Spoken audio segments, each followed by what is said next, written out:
Definitely not the starters. You're on the End of the Bench podcast from 100.7 The Score. I'm Mike Hebert, owner of Cantex Roofing and Construction. Every day is game day, and we'll get it right when it comes to your roofing, construction, windows, and mirrors. Call Cantex Roofing and Construction today. Together, we are one serving you. Welcome back. 100.7 The Score. It is the End of the Bench. Rob Breaux alongside David Collier today. Lucas White behind the glass. The Texas Rangers and Houston Astros continuing their series last night. They'll have a couple of more games today. The Rangers and Angels will continue tomorrow as well with a 4-game set. We'll tell you who won those games in the next segment. We are in the First United Bank studio. You can call us, as always, on the Visual Edge IT hotline, 806-771-0973. You can also hit us up at the Yates Flooring Center chat line. As you do so well, that's on the apps brought to you by Happy State Bank and the website, TSportsNetwork.com. You can also find us on YouTube, youtube.com/TSportsNetwork, where you can find the latest Ask level. You can also find Red Raider Recon tomorrow, as we will go through the Texas Tech schedule, not only give you wins and losses, but score predictions for every game. Man, I'm glad I'm not here tomorrow. Well, that's on Red Raider Recon. Oh, okay. But tomorrow you'll be here on the show. But Yes, we're not I going to will. do that here. Well, we might. Let's not do score predictions. We might pick 2 games and give a score or something. Okay. We already had to do a 1 prediction with the score for Jamie. Yes, that was. Yeah. Oh, 0 for 1 on getting was that the in big on two. time, Yeah. by the way. Oh, really? Yeah. Yep. Did you see the story today and you're like, I probably should send that. I heard him talking about it on the radio, and I go, oh, Jamie sent that email. And I looked at the email, and the header said something along the lines of, sorry about that. Yeah, So, EOB Tuesday. I might need to send it to you so you can slide me I'll into slide the it in there. update. Yeah. I'll slide it in there. We can update David Collier's in there. That is the Big 12 Championship predictions article that Jamie put together. That's Big 12 Championship game predictions from all of the hosts/producers around here. So you can read that on TSportsNetwork.com. You can also find us on Fox 34 News Now. Wave to the people, David. There you go. That's how you tell that I guess never mind. I was going to say we're doing it live. People always think that I'm taping my show. Oh yeah. On a newscast, Yeah. and they're like, because I'll text them right before the show, and they're like, "You just taped this show?" I was like, "No, I don't." He's like, "Yeah, you did." And I was like, say something, and they say something, and then I repeat it or something in the script just so they know that.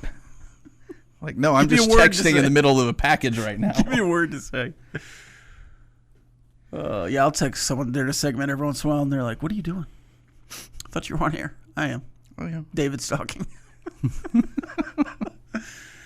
Oh, anyways, we'll have a question of the day we'll answer that at 9:30. Again, we'll have those headlines in just a minute. Did you read any of the Dallas Cowboys Rams practice notes? The only one I saw was the defensive coordinator scheming things up, and they had a bunch of pressures, or that literally was the extent of my. Yeah. So it was a good practice then? I think it was a really good practice for the Dallas Cowboys. And then afterwards, the Cowboys were doing extra conditioning, and Rams players were walking off the field saying, "You guys are doing extra running? We're not doing that. We're not joining you for that, nerds." So it just, I don't know. It seems like, I keep saying this. It just seems like the Cowboys are a little different this year. We'll see what happens in the regular season. I'm not going to get my hopes up for the Dallas Cowboys. Yeah, you are. Based on one practice. But I might get my hopes up for the Dallas Cowboys based on the entire offseason. I just feel like it's gone really well. And maybe that's just setting me up again. But I've not felt this way about a Dallas Cowboys team in 6 years. I was about to say all of Mike McCarthy. Certainly all of Mike McCarthy. I never felt good about a Mike McCarthy team. Yeah, I know that People they were trying to certainly tell had me, some good people were offensive trying years. and they won 12 games twice, and they went to the playoffs and all this. I just never felt good going into a season with Mike McCarthy. And I didn't feel good about the last several years of Jason Garrett, even though you had some talented rosters. I really feel good about this team right now. It feels like they have a certain amount of buy-in that you just haven't felt from the Cowboys in a long time. Yeah, it does. It seems a little different. It seems there's more confidence, and maybe part of that is because you have a new defensive coordinator. I mean that. So I really like this defensive staff. Yeah. I really do. And as they were being hired, I was saying it. So it's not like I'm just seeing them sack Matt Stafford or quote-unquote sack Matt Stafford a couple of times, and then I'm like, oh, yeah, this is going to be awesome. It just feels like you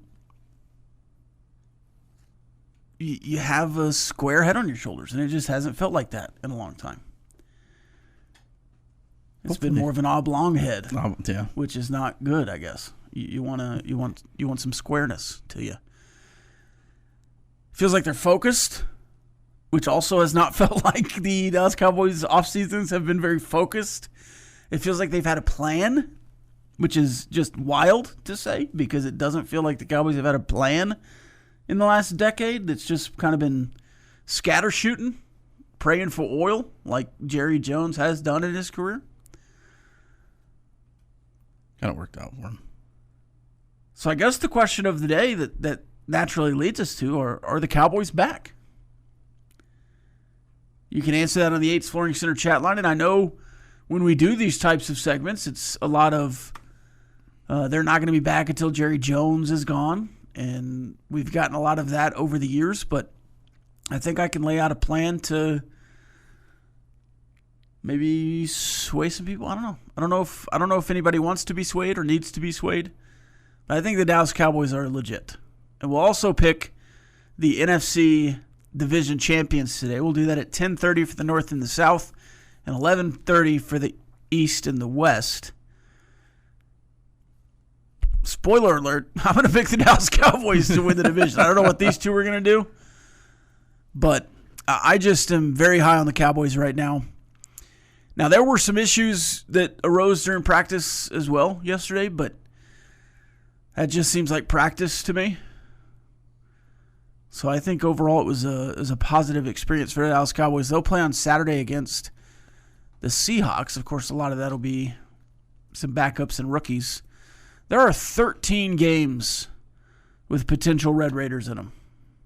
We've talked about that a little bit this week. Those start tomorrow. We'll probably go over them again tomorrow, but big time. We'll get you those Rangers and Astros results when we come back in the headlines segment. 100.7 The Score, Team to the Bench. Playing time is not required. This is the End of the Bench podcast from 100.7 The Score. Welcome back. As always, the Yates Flooring Center chat line much more educated than me. We did get 3 answers on who Jerry Kushner was immediately. Well, we knew. I knew the name. Yeah. I just had no idea why. H-Cop says to the question of the day, which is, are the Cowboys back? It's a very simple question today. The H-Cop user says, we have this conversation every year about the Cowboys. You already know the answer. And I'm here to say, you might be having this conversation every year.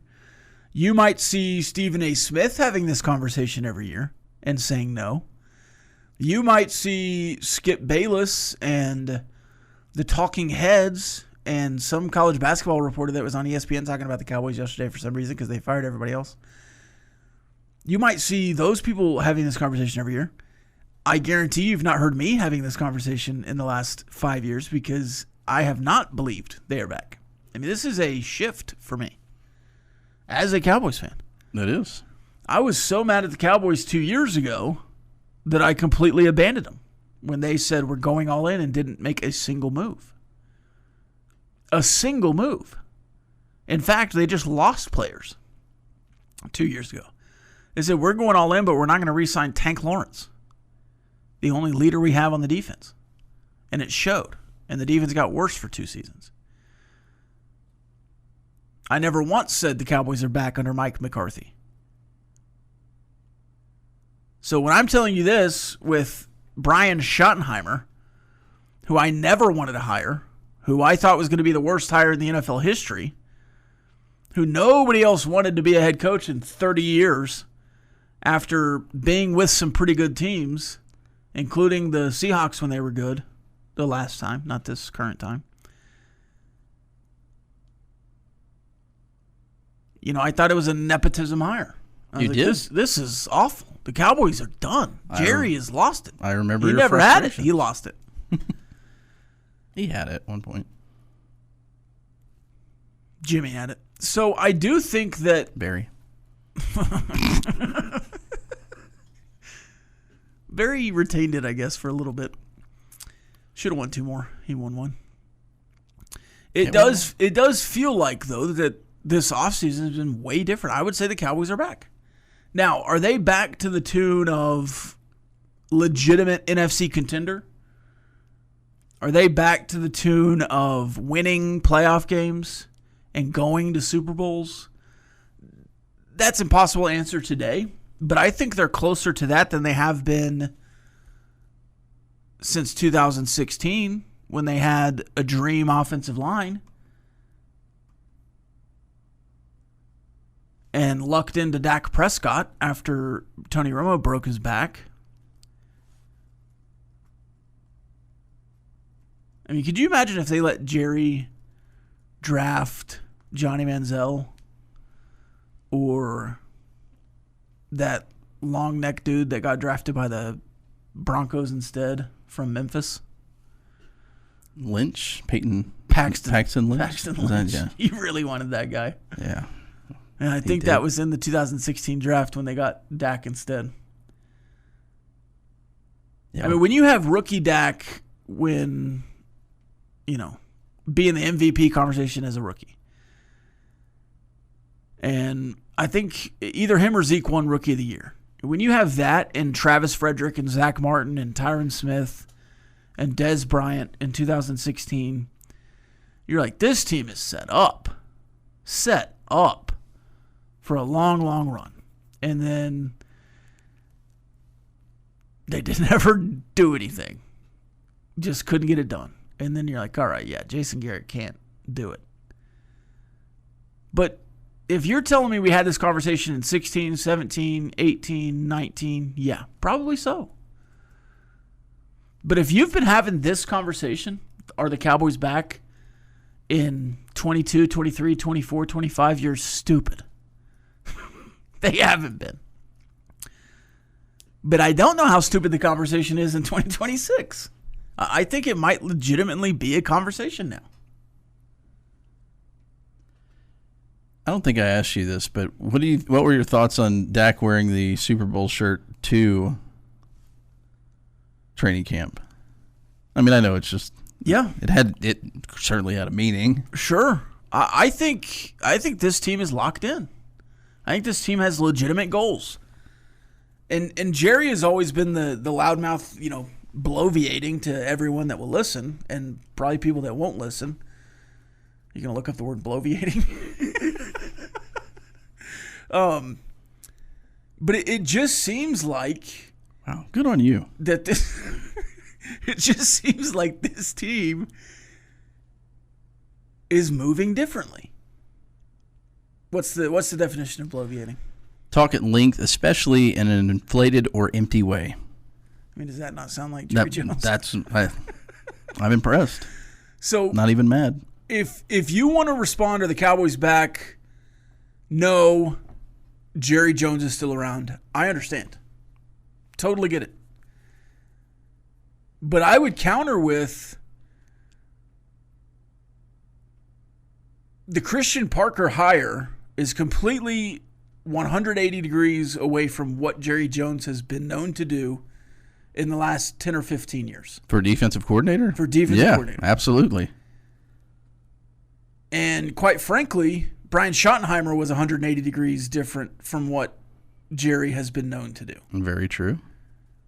And I know Jason Garrett didn't have head coaching experience, but he was a play caller and the offensive coordinator and was doing a lot of the game planning before he was elevated to head coach. Under Mike McCarthy, Brian Schottenheimer had been in the building but wasn't doing that. Mike McCarthy was doing the play calling and the play design and all of that stuff, especially in that final season. So it just feels like it's been a lot of 180 degrees. Jerry Jones 5 years ago bends over backwards to re-sign Micah Parsons. They cut bait because he didn't fit culturally.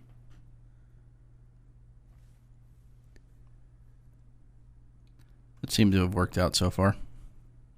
I know it's very early in the... Yeah, absolutely. When you have George Pickens come in from the Steelers and he just is a wild, crazy maniac with the Steelers and has been zero problems for the Dallas Cowboys and is practicing hard under a franchise tag when a lot of people expect them to hold out. I don't know. It just feels like the Cowboys are moving as one solid unit, and it has not felt like that in the last 5 years. Which is weird to say, too, when you're talking about the Steelers, because if there's a franchise that you think of being consistent and even keel, that's the one, and they've had a handful of those issues. So to be able to wrangle him in and I guess let him, obviously he wants a contract extension, but not to be frustrated with that whole part of it. This section says the Cowboys win 10 or 12 games this year. Not crazy to say 13. I think the Eagles continue to regress and the boys win the division. Bobby Hot Dog says, do you think the Chiefs at Dallas Cowboys training camp will whip up a nice hearty goulash for lunch? Everyone knows that goulash provides unrivaled nourishment for the active man. Could be their secret weapon. I think those are chefs. Yeah. Yeah. Well, I just said Chiefs, so I kept it with the Chiefs. Yeah, maybe the goulash is the secret. Maybe I'm missing out.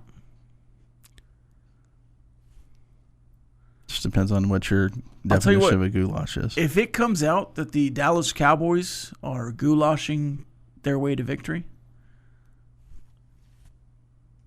I'll get their recipe for goulash and eat it every day until they win a Super Bowl? No, not every day. Once a week, maybe. But I think it would be if they win a Super Bowl, I would eat it, once a week or whatever. On Sundays while you're watching football? Sure, yeah. The following season, yeah. I'd be a goulash man. But we'd have to get some concrete evidence that that's actually happening. The chefs over there are making goulash. You go from saying below V8, and you can't even say chef. Well, I just figured Bobby Hot Dogs was making fun of the Chiefs. I know you. You're good at bloviating too, just for the record. That's true. More after this. Definitely not the starters. You're on the End of the Bench podcast from 100.7 The Score. Welcome back. 100.7 The Score. It's the End of the Bench.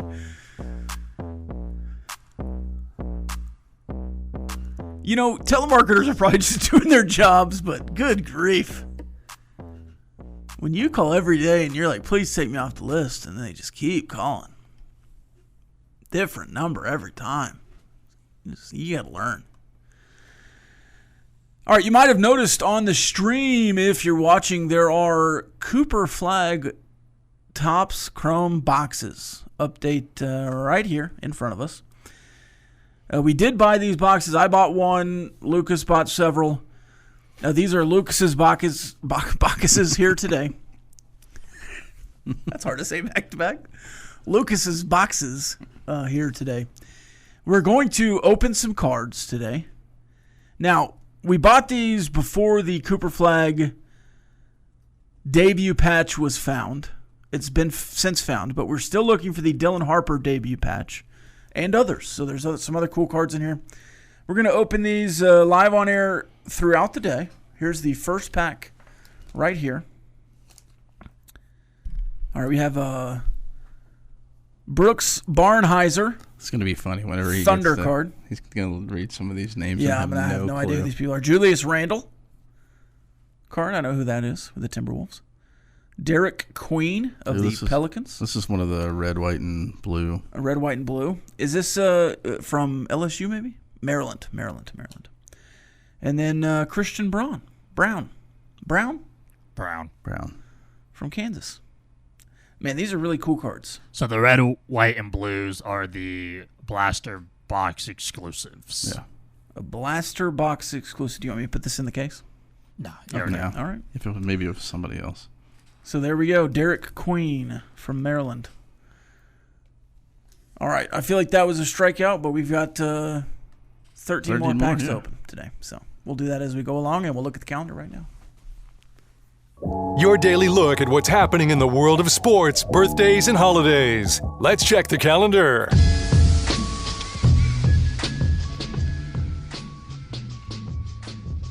It is National Middle Child Day. Shout out to the middle children. It is Milkman Day. When's the last time you think milkmen were employed? You think we had milkmen in the 2010s? I don't even remember a milkman. I mean, I was thinking it was like the 80s was the last time milkmen were available. Yeah, I don't. Again, But it just feels like, like the Schwan man is still driving around, so I didn't know if like some remote village was still using milkmen somewhere. I would think a remote village would have the ability to. Well, they milk probably just have their own dairy. Yeah. But then the dairy guys walking around to the rest of the village. Yeah. I don't know. It is National Gooey Butter Cake. This looks familiar, but I don't know that I've ever had a National Gooey Butter Cake. It's Julienne Fries Day. I think we all have said that we don't like these fries. Is that true? I don't mind them, but there's not much to them. I mean, it's just This is the Freddy fry, the In and nightmare, out. the nightmare. the nightmare I don't on know. whatever. No, the Freddy fry and the Freddy fry and the But they're both thin. no. The Freddy fry is thinner. Yes, much thinner. That's what we're celebrating today. The what's the other one you said? I can't think of it. This is the one I can't ever In and Out, but I can't ever think of a thing. That one is. But they're that not one's, local, so they're much like a Golden Arches fry, just not they're nearly closer as good. they're closer to a Golden Arch than a Freddy. Yeah, But yeah. National Vinyl Record Day.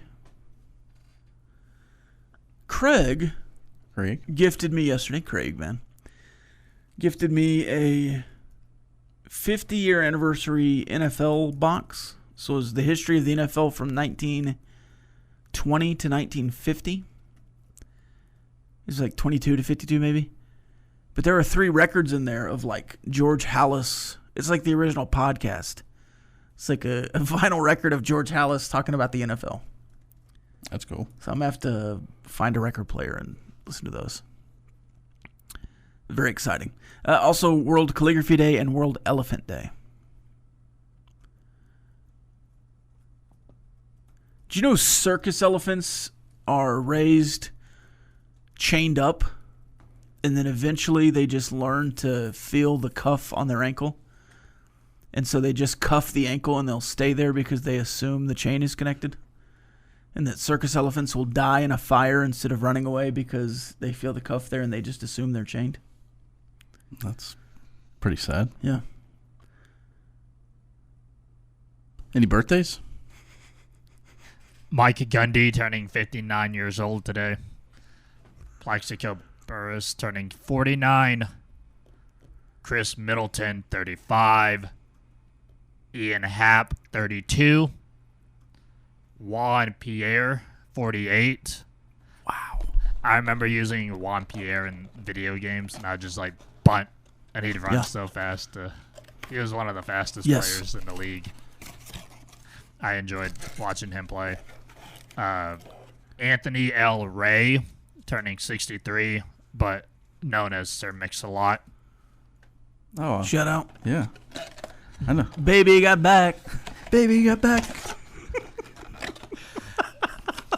And then lastly, Yvette Nicole Brown, turning 55. From Community. From Community. Yes.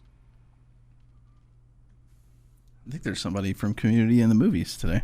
Okay. Let's start with history on this day, though. On this day in 1969, the Boston Celtics were sold. Would you like to guess for how much, with the Lakers being sold for $12 billion today? Is this when they went public? I have no idea. It's not It that can't detailed. be because that was That was later on. Craig said he had a boss at that point. No. $2 million. $6 million for the Boston Celtics in 1969. Been way off twice today. Yeah. I was off by $4 billion earlier. Yeah, that's you were off by 4 is not much, but $4 billion seems like a lot. It's a large number. I was off by 4 twice. That's interesting. On this day in 1990, the longest baseball rain delay in Major League history was between the Texas Rangers and the Chicago White Sox. They waited how long before this was eventually postponed? Is it a rain delay? I guess if you're staying there, 8 hours. 7 hours and 23 minutes. Wow. You were off 4 minutes there. It must have been a day game. More than 4 minutes. Nearly 40 minutes. Yeah. No, we're good. And on this day in 2016, American swimming star Katie Ledecky sets a world record in the 800 meters on her way to gold, her 4th gold and 1 silver, making her the most decorated U.S. female athlete at one Olympic game. Shout out to Katie Ledecky, man. The goat of swimming. No, without goat. Female goat. The goat. Is there a different name for a female goat? Do they have like a... Well, I was going to say go fat, but that's probably not good. Let's not go that. We'll look that one up. Greatest. Oh, it'd be the. I think it's called the Kushner. It'd be the Gafote. Sorry, I put the F in the wrong place.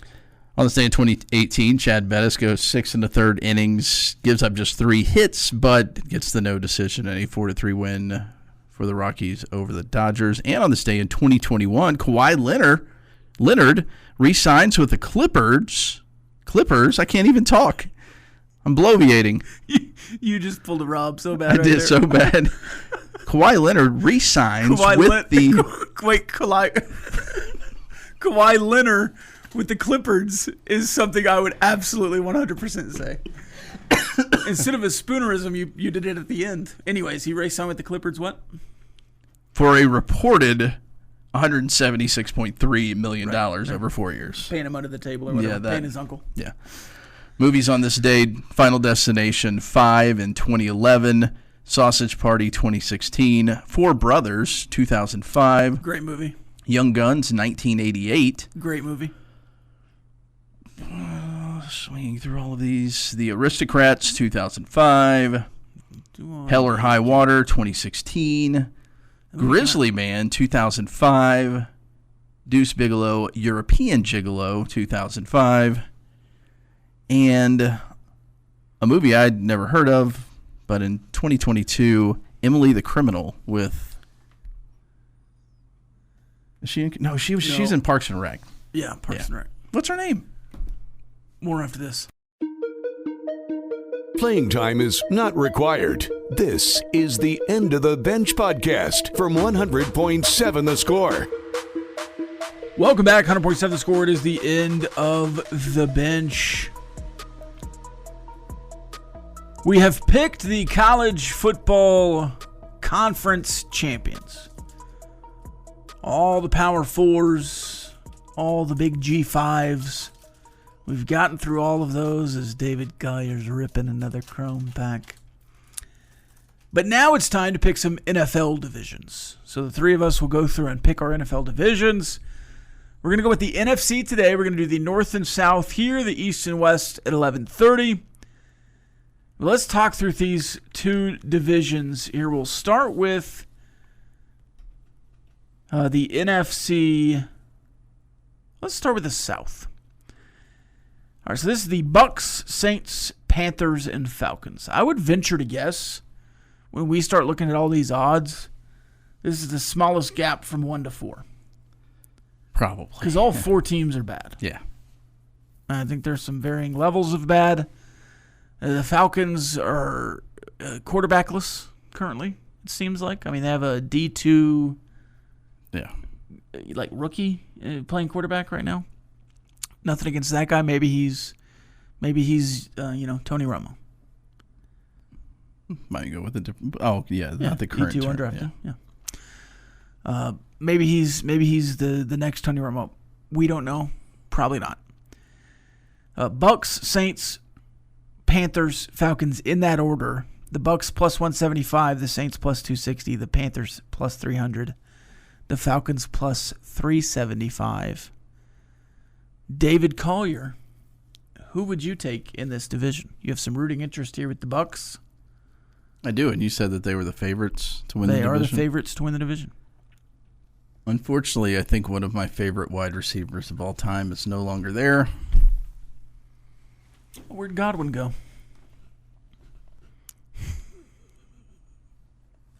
Oh, Mike Evans? Yeah. My bad. Yeah. I have the ability to like somebody from Texas A&M. I like Jaworski Lane. I did like Jaworski Lane, too. Fathlete. I went to elementary school with a guy named Eric Bernard who played running back at Texas A&M as well. So there you go. Shout out, Eric. But I will not be going with the Tampa Bay Buccaneers. I will be going with your Carolina Panthers and Lee Hunter. Not because of Lee Hunter, but Dave Canales, former Bucs offensive coordinator. We're not doing the rest of the division. If I were, I would go Tampa Bay, New Orleans, Atlanta. I think that's the route I would go. Just need the champion. And I'm also going Panthers. Yeah. And I think it's more so, what are the Bucs going to be without Mike Evans? He's been such a safety blanket for them and so consistent in his career. And there's a little bit of drama with Baker Mayfield. You have him fitting in with that new offense coordinator last year. How does he move forward in year 2 with this guy? The Falcons are just a mess. And I know a lot of NFL people love Tyler Shuck and what he can do for the Saints. I don't get it. Never did, never will. So I'll also take the Panthers. And it's crazy that Bryce Young might be the best quarterback in this division. No. Stop there. It might be. Nah, stop. Eventually. Stop. Hey, I'm a Baker guy. I'm a Baker guy. Don't look at me like that. First of all, saying you're the best quarterback in this division really doesn't mean much. But that's all I'm saying. Low bar. Whoa. This guy put me through a lot of pain, so I really don't understand why I'm picking his team. But I'm going to pick the Saints to win the NFC South. Well. And you're obviously referencing Kellen Moore. Yeah. Yes. I think the Saints should be fine. I mean, this division could be 8-9 and in the playoffs as the champion. Yes. Isn't that what they were last year, the Panthers? Man, I don't think the champion of this division is going to be like the 1 seed, unless somebody really moves forward and goes 6-0 against the division, which would put them a leg up on everyone else. But it just seems like they're going to beat up on everybody and get beat up on half the time and then move forward from there. I mean, everybody could be 3-3 there and then go to tiebreakers or whatever else. All right, where 4 teams are bad in the South, I think there's at least 3 good teams in the North. Maybe all 4 teams are going to be competitive. We had Kyler Murray named as the starting quarterback yesterday. Lots of funny memes from that. The Lions certainly are a team that have a core of players still trying to figure out what they are without Ben Johnson and Aaron Glenn. Mm-hmm. They're also figuring out what they are without David Montgomery this year. The Packers are the Packers. I think they're just going to be 10 wins at least, and we'll see what happens from there. And then the Bears, with Ben Johnson, with Caleb Williams, with those receivers, with this defense.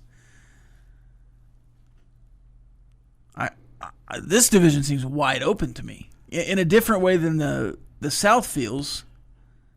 I was telling Lucas when you were out of the studio during a break that this one's like competitive. Like the other one's competitive for a different reason. Right. But this is entertaining competitive. Yeah.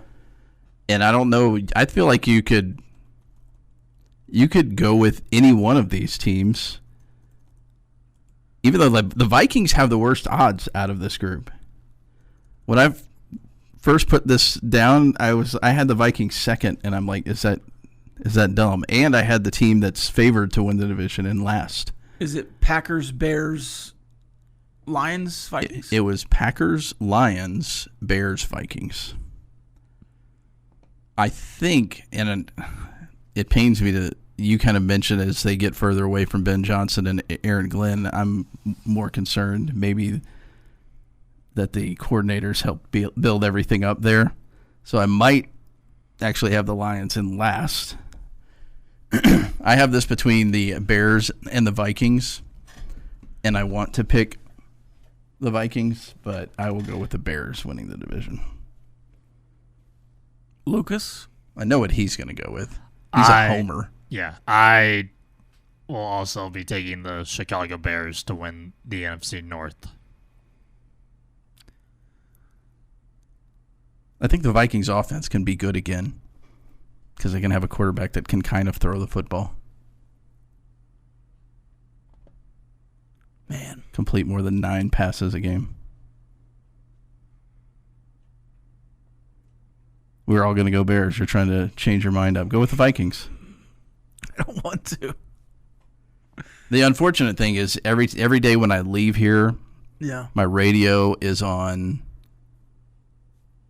97.3. So the first voice I hear is the biggest Chicago Bears apologist on planet Earth right now. That being I moved from L.A. to Chicago to follow Caleb Williams, Colin Cowherd. Mm-hmm. So all he does every single show is talk about how the Bears are good, and he's brainwashing me. And they won the division last year, right? Am I crazy? Was it a tie at the end? I thought the Bears won it last year. I think the Bears are good. Yeah, I do too. I really like Ben Johnson. They went 11-6 last season, and the Packers went 9-7. Sweep. We're gonna sweep the Bears. Yeah, we should. Yeah, I have no problem with that. I just, to me, I don't trust the Lions and all the changes they've had in the last 2 years. Though I think that offense can still be competitive, and the defense can too. I hate the Packers. I'm not going to pick the Packers. And then I don't. We're still too close for 9 playing games for me to pick the Vikings. All right, rip these cards real quick. All right, some guy named Maxime Renaud. Sure. Who knows? Buddy Hield. Shout out. Golden State legend. One of the greatest three-point shooters ever. It's true. Zachary Richeche. Atlanta Hawks bust. And Damian Lillard. Dame time. That was also a horrible pack. I've had 2 bad packs. More after this. Nothing like ripping packs with the boys. Playing time is not required. This is the End of the Bench podcast from 100.7 The Score. Welcome back. 100.7 The Score. It is the End of the Bench. Coming up, we have Ask The Benchwarmers. Get your questions in on the 8's Flooring Center chat line. But first, we'll go back to some division winners there in the NFL. Earlier on in the show, we picked the NFC South and North. Panthers, Saints with myself, Collier, and Lucas. And then Bears for the North. I thought we were going to have a little more variety there in the North. We might have 3 different picks in the NFC East. But we'll start with the NFC West. Is it going to be the Seahawks going again? Super Bowl champions? Are they going to repeat?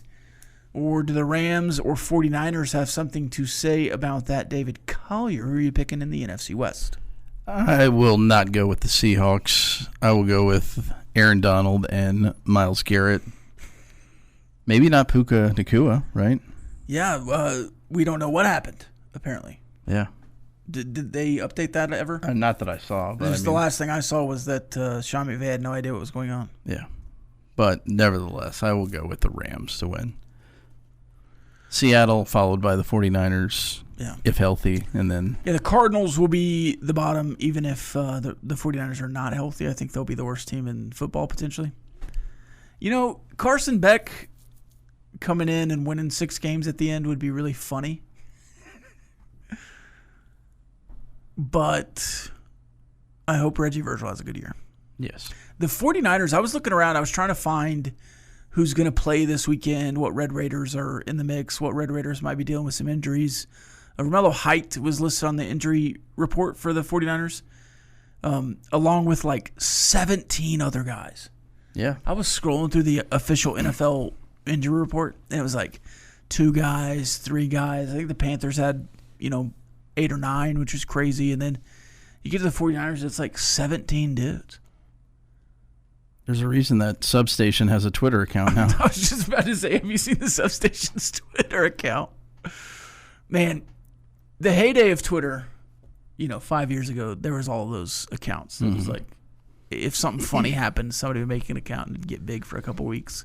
I don't know. For a couple weeks there, I enjoyed all of the animal accounts that were like a couple weeks ago. I wish we would have gotten the Substation account. Yeah. That'd have been a good one to make. I'm also going with the Rams. I thought the Seahawks were a fluke all year last year, and then they, won the Super Bowl. I think Sam Darnold is a very good quarterback, and I'm glad to have finally been proven right that Sam Darnold was Congratulations. good. It took long enough. He's been very good for 2 seasons now. He's good with the Minnesota Vikings. Now he's good with the Seahawks. I think he'll continue to be good. But the Rams are just loaded. It's like the Dodgers. Yeah. So I'll take the Rams. Lucas. Come on, Lucas. Do it. So according to Bleacher Report, the Arizona Cardinals are predicted to go 2-15, which is the lowest in the NFC. So, Rob, you're right on. I would probably take the over on that just because it's the NFL, but that seems right. Yeah, anywhere between 2 and 4 wins. If it was 1.5, I'd probably take the over. But with that being said, I'm gonna agree with you guys, and I'm gonna take the Rams to win the division, and I will take the Seahawks to get a wild card spot. Oh, certainly. Certainly, Yeah. I think the Seahawks will still be in the mix for the playoffs. I think they're going to be a good team. I wouldn't be surprised to see the 49ers have some success, though, what is Brock Purdy? Who are these receivers? Does Mike Evans survive the Substation? Does Deebo Samuel return and get back to his glorious days? Christian Kirk is now there. Christian McCaffrey, is he healthy? Greg Kittle's working back from an injury. And then this defense, what can they be? I think the 49ers have a lot of good players. They just have to be healthy. They've been the most injured team in the NFL the last 2 seasons, it feels like. Maybe even their 3. Head coach. Including their head coach. Let's go to the NFC East. We'll start with Lucas, who is a resident NFC East fan. And a big, huge Commanders homer. Yeah. But I think he picked the Eagles last year. I think I picked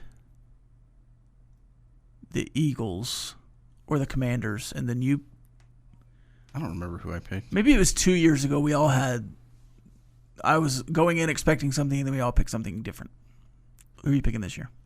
Giants. I think the NFC East is going to be. This could be up for debate. In my personal opinion, I think this could be the most entertaining division. Certainly, each team has their own storylines. I like the Giants with their young core with Dart and Scatterboo, and maybe Neighbors will be back healthy again. That was definitely an unfortunate injury. Commanders keep Jaden healthy, stronger offensive line. Definitely, we talked about this a couple days ago when Stephon Diggs signed with the Commanders. That was a big boost for their wide receiving group. I'm going to take the Dallas Cowboys to win the NFC East. I am a closet Dak Prescott fan. Welcome to the club. Obviously from his Mississippi State days, but your points that you made earlier in the show, Rob, definitely are valid, and I think they definitely do. I expect them to have a top 5 offense in the league, scoring a lot of points. Their defense has improved, so I will take the Cowboys to win the NFC East. Yeah, there's not going to be much drama, I think, here. I'm trying to figure out who I think is worse in the division, the Giants, or is Harbaugh going to work in New York? And I'm not convinced that that's going to happen. So do I think that the Commanders will be better than them and avoid the cellar? But I think Philadelphia could be worse, right? Mm-hmm. But I'm still going to have them second behind the Cowboys. Interesting. Yeah, I think the Cowboys, Eagles, Commanders, and Giants could all win 10 games. I think it'd be tougher for the Commanders and Giants to win 10 games than it would be for the Eagles and Cowboys. But all 4 of these teams, just like the NFC North, could be in the mix for the playoffs. I just don't have the confidence that Jackson Dart and Cam Scatterboot. I'm more confident in the 4 teams of the NFC North would be there at the end than I am in the NFC East. But everything goes right for the Commanders. Everything goes right for the Giants. They can win 10 games. If everything goes right for the Eagles, I think they'd win more like 14 games.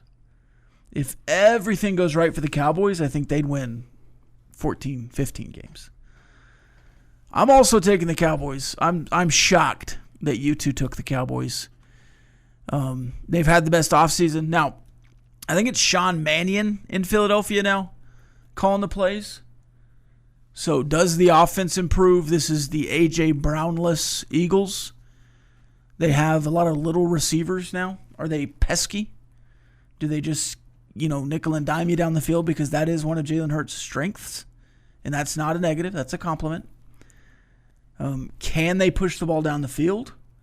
Can they still run the ball with this new look offensive line over the last 2 years since the Super Bowl? Can they bully people on offense? Which they just certainly haven't. They didn't last year. They did the year before. Yeah. But it's still Saquon Barkley. They don't have a bully ball receiver. In fact, their receiving core is really small. I mean, even the new guys, they added Hollywood Brown and Mekhi Lemon. Right? Yeah. It's like a Colorado. They're all for speed. Yeah. I mean, it's a fast room. Yeah. But when you need a 3rd and 6 and you're going to the sticks, can you create separation? Or are they just going to be trying to slant people to death? So I'll also take the Cowboys. Well, that's the Rams sweep, the Bears sweep, and the Cowboys sweep for us. I'm a little bit shocked that we had 3 all the same. And then David Collier, all 4 of our picks in the NFC were the same. Yikes. And this is from a guy who never agrees with me. Who opened the show. That's not true. Purposefully being contradictory to me. Would never. To get under my skin. I would never.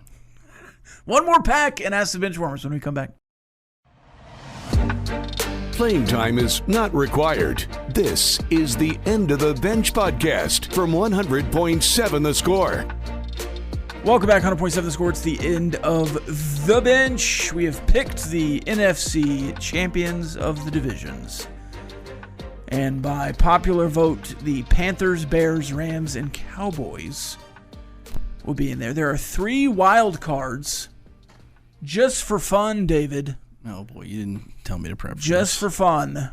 Now, you gave me the who you thought would be second place in all of these. Yeah. I would assume it's not going to be an NFC South team, so I would assume it's going to be 2 from either the West or the East. Or 2 from the North. I mean, 2 from the North or 2 from the East. Maybe 1. The Seahawks probably locked in. Yeah, Seahawks. But would the Eagles miss the playoffs? Sure, why not? I might take somebody from the NFC North. I think I'd go Packers. Seahawks. I think I'd go Packers. You were high on the Vikings earlier. I was. Well, you get 3. There are 3 wildcard teams. There's 7 teams in each side, 14 total teams in the playoffs. I guess. So who would be your third? Because you'd go Seahawks, Packers, or would you go Vikings? Just to be different, I'm going to go Vikings, and I'll go Eagles as well. So you go Vikings, Eagles, Seahawks. I'll go Seahawks as basically the free one, and then I'll go Lions, taking a wild card, and just for the fun of it, I will take the Commanders, getting a wild card. I feel like I took no chances picking the division winners, except for maybe the Cowboys. I would assume the Eagles are still favorites there, but I haven't looked at the odds in the NFC East. Never tell me the odds. Here's my wild shot. I'd go Packers, Vikings, Eagles. And the Seahawks have a Super Bowl slump and don't make the playoffs the year after they go to the Super Bowl.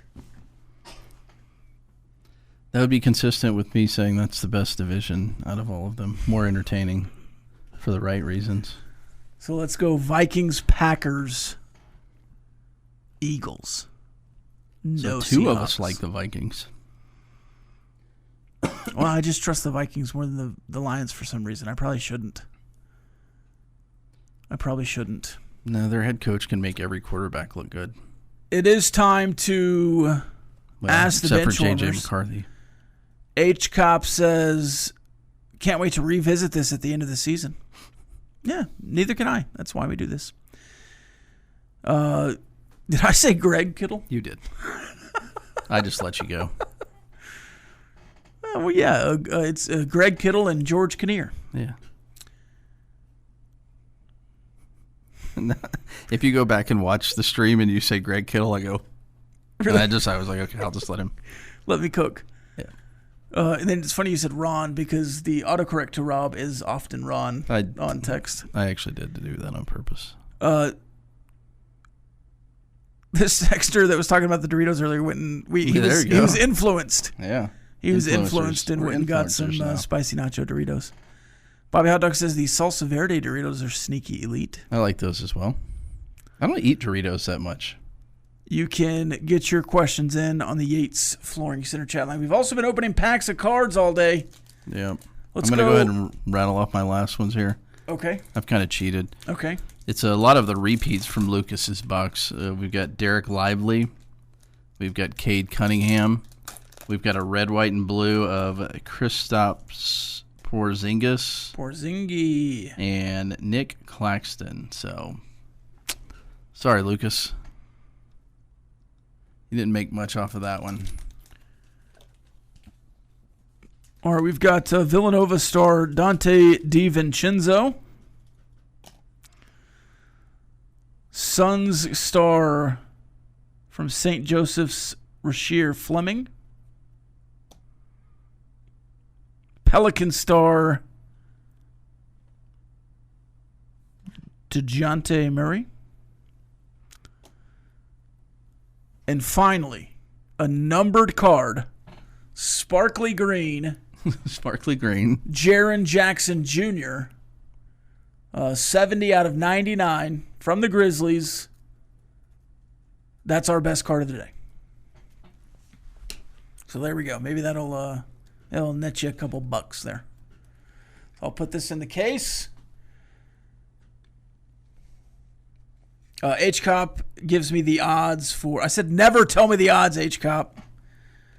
He gives me the odds for the NFC East. He says, let's see. The Eagles are plus 115. The Cowboys plus 235. Washington plus 460. The Giants plus 600. We've had a couple of texts in about my nephew, Bo Davis. I'm not going to speak on that currently. That is an ongoing situation.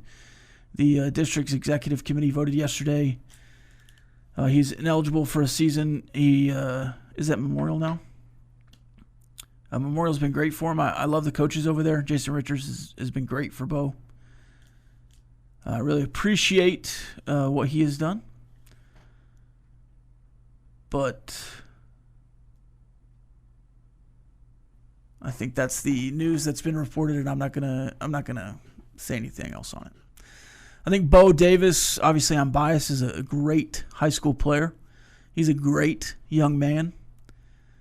I have a lot of respect for all three of my nephews. I think my sister's done a great job in raising them. I have no doubt that Bo is going to succeed in life. If he is succeeding as a high school varsity football player a year later than he wants to, I think that is frustrating. But I have all the faith in the world that he will get that done. And I think he is good enough to play college football. And so it sucks that he might get a year behind in recruiting, but it is what it is. And I'm probably already saying too much, so let's move on. How about those spicy nacho Doritos? How about them? How about them? How about them? Reggie Virgil's line for Thursday is 24.5 receiving yards. He had 66 in game one. Yes. His line the first game was 23.5. 23, so it's gone up a yard. He's averaging like 11 yards a catch or something like that, right? I'm not good at math. It was something like that. 5 for 66. That'd be even more than that. Yeah, so sign me up. He's going to have more than 2 catches in that game, right? Speaking of the Caleb Douglas hype earlier, we have more route running from Caleb Douglas coming out on the timeline. What did you think about the I know you've been a big A&M guy lately. Oh, yeah. What do you think about the A&M discourse about Joey McGuire saying that he called A&M and they didn't want to schedule a game? The A&M fans took it and ran with it yesterday. Like, they felt really slighted that Joey even said their name.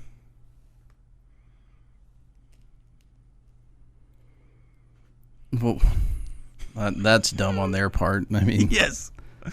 Well, that's probably all you need to say. What's that? That's probably, it's dumb on their part. Yeah. It's probably all you need to say about Aggie fans in general. That's dumb on their part. Good team wants to play another good team in a football game. Yeah, shocking. Breaking news. In-state school wants to play in-state school. Would like to renew a rivalry, and yes, it was a rivalry, right? Breaking news. Playoff team wants to play playoff team in regular season. In-state regional rivalry. Breaking news wants to be played. More great sports talk after this, but it's the bottom line. This has been the End of the Bench podcast from 100.7 The Score. Go to 107thescore.com for more from the Double T Sports Network.